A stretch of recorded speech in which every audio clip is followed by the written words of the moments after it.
দেশের আইনশৃঙ্খলা পরিস্থিতির অবনতির অভিযোগে সরকারের সমালোচনা করেছেন স্বতন্ত্র সংসদ সদস্য রুমিন ফারহানা।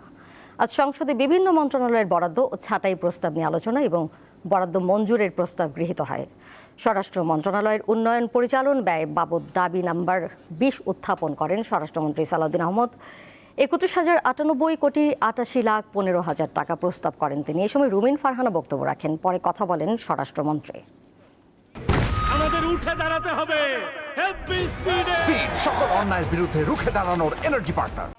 দর্শন যেখানেই হোক, শিশু হোক, নারী হোক, যে অবস্থাতে হোক, আমরা তাৎক্ষণিকভাবে সেটা পুলিশ ডিপার্টমেন্ট অ্যারেস্ট সহ চার্জশিট প্রদানের জন্য এবং মামলায় সহযোগিতা করার জন্য সাক্ষী উপস্থাপন সহ ট্রায়ালের সমস্ত ক্ষেত্রে একটা বৈপ্লবিক পরিবর্তন দেখতে পেয়েছি, যার জন্য রামিসা হত্যার বিচার হয়েছে 15 থেকে 17 দিনের মধ্যে।